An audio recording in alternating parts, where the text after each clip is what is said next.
The reason you remember the past isn't to make an objectively accurate record of the past. It's so that you can use the information in the past to prepare you for the future. And your mind won't leave you alone unless that has happened. So if you've encountered something that's negative and you don't know why and you don't know what to do about it if that happens again in the future, then that will stay with you. And I think one of the things it does too is it increases your overall physiological load. Because if everything that you've done has resulted in catastrophe, then you're somewhere insanely dangerous, and you should be like a prey animal that's ready to dart in any direction. And so you can go back and you can find out where you have holes in the structure through which you're viewing the world. That's one way of looking at it, and you can sew those things up. And that's in some sense that's what you're doing in psychotherapy. Partly it's exposure to things you're afraid of and disgusted by and are likely to avoid. That's a huge chunk of it. But if you go back into your past and you start talking those things through, it's really the same thing.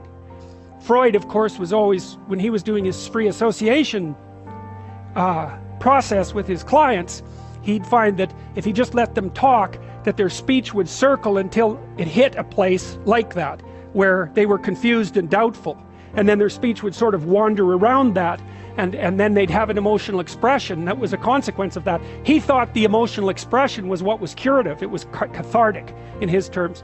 But later, James Pennebaker, he found that if you brought college students into the lab and you had them write for 15 minutes 3 times over 3 days about the worst thing that had ever happened to them, or the worst thing they ever did, if I remember correctly, they got worse in the short term but better in the long run. For example, they went and visited the doctor less, and markers of their physical health improved, because they basically calmed down. Once they had gone through the negative memory and sorted it out properly and told a properly articulated story and figured out how to deal with it, then their physiology calmed down.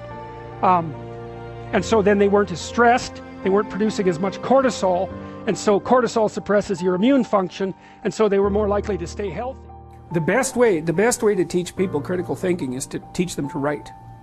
The best thing you can do is teach people to write, because there's no difference between that and thinking. And one of the things that just blows me away about universities is that no one ever tells students why they should write something. It's like, well, you have to do this assignment. Well, why are you writing? Well, you need the grade. It's like, no, you need to learn to think. Because thinking makes you act effectively in the world. Thinking makes you win the battles you undertake. And those could be battles for good things. If you can think and speak and write, you are absolutely deadly. Nothing can get in your way. So that's why you learn to write. It's like, and I can't believe that people aren't just told that. It's like, it's the most powerful weapon you can possibly provide someone with.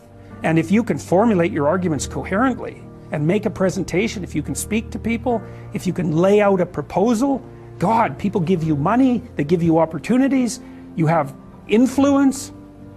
That's what you're at university for. Yeah, teach people to be articulate, because that's the most dangerous thing you can possibly be. So, and that's motivating if people know that. It's like, well, why are you learning to write? Because here's your sword, here's your M16, right? Here's your bulletproof vest. Like, you learn how to use them. But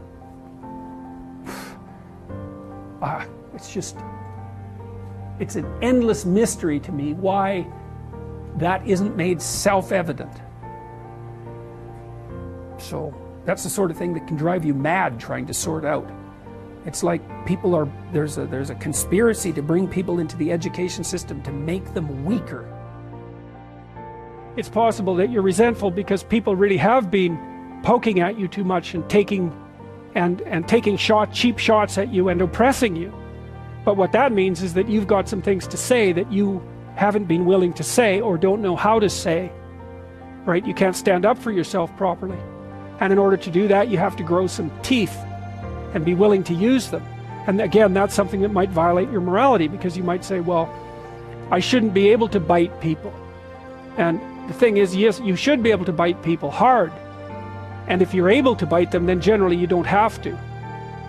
But they need to know that you can, because otherwise, especially people who are badly socialized, they'll just keep encroaching on you and encroaching on you and encroaching on you and encroaching on you until you you put up a wall. Like someone who's really well put together won't do that, you know, because they're sophisticated.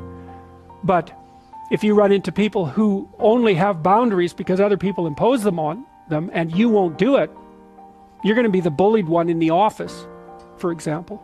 You're not going to get a raise. People aren't going to credit you with your own work. Other people are going to take credit for it. You know, and you're going to go home angry because you're doing your best and you're trying to get along with everyone and nothing ever goes your way. Well, it's because you're a pushover.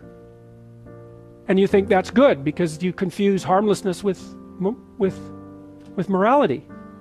It's not right. Just because you can't do any damage doesn't mean you're moral. It just means you don't have the capability for mayhem. And that makes you a pushover. You get that horrible side of yourself integrated so it's up there where you can use it. Because otherwise you're dangerous. You can't say no to people and you'll go along with the crowd. And then if the crowd does something particularly pathological, which it's liable to do, you won't be able to resist it. You won't have the strength of character. And so then you'll fall prey to crowd pathology. And it'll be because you're too agreeable.